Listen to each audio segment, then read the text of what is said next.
100 कत्ल करने वाला और फिर भी जन्नत। अगर ये सच है तो अल्लाह की रहमत कितनी बड़ी होगी। एक शख्स था जिसने 99 कत्ल कर दिए थे। इतने बड़े गुनाहों के बावजूद एक दिन उसका दिल तौबा करने के लिए तड़प उठा। वो अल्लाह से माफ़ी मांगना चाहता था। उसका दिल रो रहा था, रूह कांप रही थी। वो माफ़ी की तलाश में निकला और जंगल के किनारे एक दरवेश के पास पहुंचा। उसने कांपती आवाज़ में पूछा, क्या मेरे जैसे गुनहगार के लिए भी माफ़ी का दरवाज़ा खुला है? दरवेश ने सख्ती से जवाब दिया, नहीं, तूने बहुत बड़ा गुनाह किया है, तेरे लिए कोई माफ़ी नहीं। ये सुनते ही उस शख्स का सब्र टूट गया। गुस्से में आकर उसने उस दरवेश को भी मार डाला। अब उसके कत्ल 100 हो चुके थे। उम्मीद की एक किरण, लेकिन दिल अब भी तौबा चाहता था। वो शहर की एक मस्जिद में एक नेक और समझदार आलिम के पास पहुंचा और रो रो कर अपनी पूरी कहानी सुना दी। आलिम ने बहुत प्यार से कहा, अल्लाह की रहमत बेहिसाब है। 70 मील दूर एक गाँव है जहाँ सिर्फ नेक लोग रहते हैं। वहाँ जाकर उनके साथ रहो, सच्चे दिल से तौबा करो, अल्लाह जरूर माफ कर देगा। उस शख्स की आंखों में आंसू थे, दिल में उम्मीद थी और कदम तौबा वाले गांव की तरफ उठ चुके थे। रास्ते में मौत, लेकिन इरादा जिंदा था। गांव की तरफ जाते हुए पहाड़ों के बीच रास्ते में उसकी मौत हो गई। जब फरिश्ते आए तो बहस छिड़ गई। अजाब के फरिश्ते बोले, इसने 100 कत्ल किए हैं, ये हमारा है। रहमत के फरिश्ते बोले, लेकिन ये तौबा की नीयत से निकला था, अल्लाह का फैसला। अल्लाह ने हुक्म दिया, देखो ये किस तरफ ज्यादा करीब था। अल्लाह के हुक्म से जमीन सिकुड़ गई और तौबा वाला गांव उसकी लाश से सिर्फ एक हथेली दूर आ गया। क्योंकि उसका इरादा तौबा का था, उसकी तौबा कबूल हुई और अल्लाह ने उसे जन्नत में दाखिल कर दिया। 100 कत्ल करने के बाद भी आखिरी दिल छू लेने वाला मैसेज, अगर अल्लाह ने 100 कत्ल करने वाले को भी माफ कर दिया तो क्या वो हमें माफ नहीं करेगा? ये कहानी हमें सिखाती है, अल्लाह की रहमत की कोई हद नहीं। सच्ची तौबा कभी जाया नहीं जाती। अल्लाह नीयत देखता है, गिनती नहीं। अगर ये कहानी आपके दिल को छू गई हो तो वीडियो को लाइक करें और ऐसी ही ईमान बढ़ाने वाली कहानियों के लिए चैनल को सब्सक्राइब जरूर करें। क्या आपको पता है कि हज़रत मूसा अलैहिस्सलाम ने एक ऐसे बंदे से मुलाकात की थी जिसकी हर बात में छुपी थी अल्लाह की गहरी हिकमत। बिस्मिल्लाहिर्रहमानिर्रहीम। एक बार हज़रत मूसा अलैहिस्सलाम इल्म की तलाश में निकले। अल्लाह ताला ने उन्हें बताया कि एक खास बंदा है जिसे अल्लाह ने खास इल्म अता किया है। मूसा अलैहिस्सलाम अपने साथी यूशा बिन नून के साथ सफर पर निकल पड़े। निशानी ये थी कि जहाँ मछली जिंदा होकर पानी में चली जाए वहीं उस बंदे से मुलाकात होगी। जब वे 2 दरियाओं के मिलने की जगह पहुंचे, मछली जिंदा होकर पानी में चली गई, लेकिन उस वक्त उन्हें याद न रहा। आगे बढ़ने पर थकान महसूस हुई तो मूसा अलैहिस्सलाम ने खाने को कहा। तभी साथी को मछली याद आई। मूसा अलैहिस्सलाम फौरन वापस लौटे और वहीं उनकी मुलाकात अल-खिज़्र अलैहिस्सलाम से हुई। मूसा अलैहिस्सलाम ने उनसे इल्म सीखने की इजाज़त मांगी। अल-खिज़्र अलैहिस्सलाम ने शर्त रखी, जो भी मैं करूं उस पर सवाल नहीं करोगे। पहला वाक़या, कश्ती। अल-खिज़्र अलैहिस्सलाम ने कश्ती में सुराख कर दिया। मूसा अलैहिस्सलाम चुप न रह सके। बाद में बताया गया कि आगे एक जालिम बादशाह था जो सही कश्तियाँ छीन लेता था। ये नुकसान असल में बचाव था। दूसरा वाक़या, लड़का।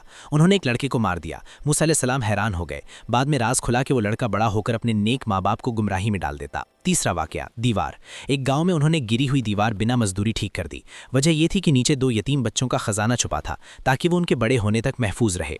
आखिर में अल-खिज़्र अलैहिस्सलाम ने कहा, यह सब मैंने अपनी मर्जी से नहीं, अल्लाह के हुक्म से किया। सबक, हर चीज़ जो हमें बुरी लगती है ज़रूरी नहीं कि वो वाकई बुरी हो।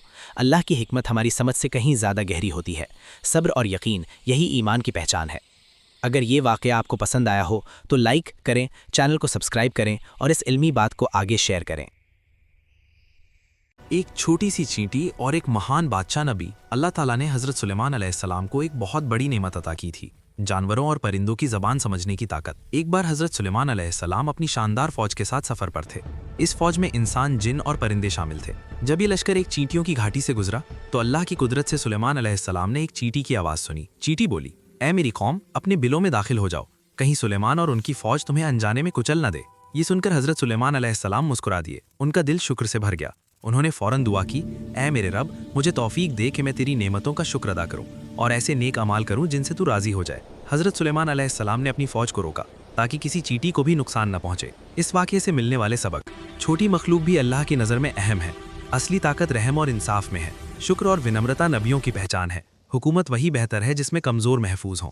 ये वाक़या अल्लाह की कुदरत और हज़रत सुलेमान अलैहिस्सलाम के इंसाफ और रहम को साफ दिखाता है। अगर ये वाक़या दिल को छू गया हो तो लाइक करें, सब्सक्राइब करें और दूसरों तक इस इल्म को पहुँचाएं, क्योंकि इल्म बांटना भी सदका है।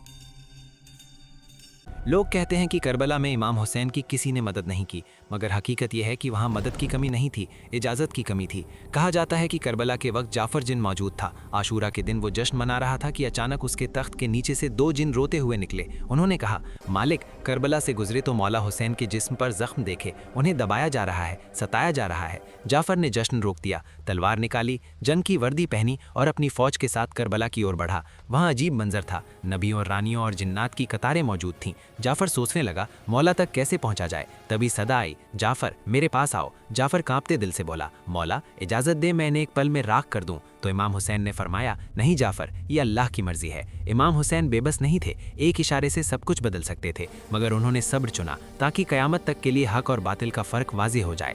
करबला में मदद मौजूद थी, मगर करबला तलवार से नहीं सब्र से जीती गई। या हुसैन। अल्लाह कौन है? अल्लाह वही है जिसने हज़रत यूनुस को मछली की पेट के अंधेरी कैद में भी जिंदा रखा। जब हर तरफ अंधेरा था तब भी अल्लाह की रहमत रोशन थी। अल्लाह वही है जिसने हज़रत मूसा के लिए समुद्र को चीर दिया। आगे पानी था, पीछे जालिम, मगर अल्लाह पर भरोसा था और रास्ता बन गया। अल्लाह वही है जिसने हज़रत इब्राहीम को आग में डाले जाने पर भी सलामत रखा। आग जलाती है मगर अल्लाह चाहे तो ठंडी हो जाती है। अल्लाह वही है जिसने हज़रत यूसुफ को कुएं की गहराई में भी डूबने नहीं दिया, तन्हाई को तकदीर बनाया और गुलामी को बादशाही में बदला। अल्लाह वही है जिसने हज़रत नूह की कश्ती को सबसे बड़े तूफ़ान में भी बचाया। जब पूरी दुनिया डूब रही थी तब यकीन तैर रहा था।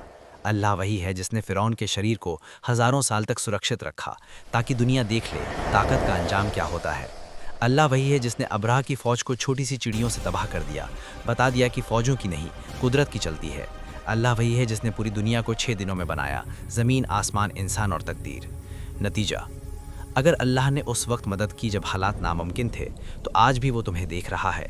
दिल से यकीन रखो, दुआ करते रहो, अल्लाह काफ़ी है। एक बार हज़रत सुलेमान अलैहिस्सलाम ने अपने रब से दुआ की, ऐ मेरे रब, मुझे इजाज़त दे कि मैं तेरी सारी मखलूक को एक बार खाना खिला दूं। अल्लाह ताला ने फरमाया, ऐ सुलेमान, तेरे पास इतनी ताकत नहीं है। लेकिन हज़रत सुलेमान अलैहिस्सलाम ने अदब के साथ बार बार अर्ज़ की, पहले पूरे साल के लिए, फिर कुछ दिनों के लिए, और आखिरकार बोले, ऐ मेरे रब, कम से कम एक दिन के लिए इजाज़त दे दे। अल्लाह ताला ने एक दिन की इजाज़त अता कर दी। बेमिसाल दस्तरख्वान। हज़रत सुलेमान अलैहिस्सलाम ने अपनी पूरी फ़ौज, इंसानों, जिनों और परिंदों को हुक्म दिया। हज़ारों हलाल जानवर ज़बा हुए, बड़े बड़े देगों में खाना पकाया गया। हवाओं को हुक्म दिया गया कि हल्का हल्का चले ताकि खाना खराब ना हो। इतना विशाल दस्तरख्वान बिछाया गया कि एक सिरे से दूसरे सिरे तक पहुंचने में महीनों लग जाएं। समंदर की मखलूक, अल्लाह की तरफ से आवाज़ आई, ए सुलेमान, पहले किसे दावत दोगे? हज़रत सुलेमान अलैहिस्सलाम ने कहा, ए अल्लाह, समंदर की मखलूक से शुरुआत करूंगा। अल्लाह के हुक्म से समंदर की सबसे बड़ी मछली आई, इतनी विशाल कि उसने पूरा दस्तरख्वान कुछ ही पलों में खा लिया। फिर मछली बोली, ए सुलेमान, मेरा पेट अभी भी नहीं भरा, और खाना दो।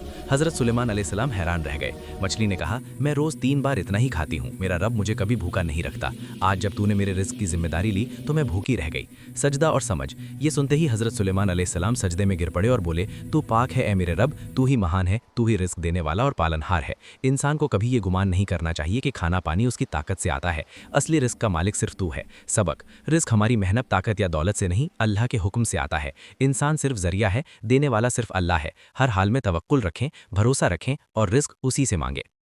हज़रत सुलेमान अलैहिस्सलाम की मुबारक ज़माने की बात है। एक नेक दिल चरवाहा जंगल में अपनी भेड़ों को चरा रहा था। ये भेड़ें उसकी नहीं थी बल्कि हज़रत सुलेमान अलैहिस्सलाम की अमानत थीं और वो सिर्फ उनका ईमानदार निगरान था। अचानक झाड़ियों के पीछे से एक भेड़िया निकला। हैरानी की बात ये थी कि उसने इंसानी आवाज़ में कहा, मुझे एक भेड़ दे दो। चरवाहा डर गया मगर हिम्मत करके बोला, ये भेड़ें मेरी नहीं है, ये हज़रत सुलेमान अलैहिस्सलाम की अमानत है, मैं बिना इजाज़त कुछ नहीं दे सकता। भेड़िया मुस्कुराया और बोला, तो जाओ उनसे पूछ लो, अगर वो इजाज़त दे दें तो मैं एक भेड़ ले लूँगा। चरवाहा बोला, अगर मैं गया तो तुम भेड़ों पर हमला कर दोगे। भेड़िया हंस पड़ा और कसम खाकर बोला, नहीं, मैं खुद इनकी हिफाजत करूंगा। अल्लाह की कसम, मैं धोखा नहीं दूंगा। अगर धोखा दिया तो मैं आखिरी ज़माने के मुसलमानों जैसा हो जाऊंगा जो धोखेबाजी में आगे होंगे। ये सुनकर चरवाहा हैरान हुआ मगर भरोसा करके हज़रत सुलेमान अलैहिस्सलाम की तरफ चल पड़ा।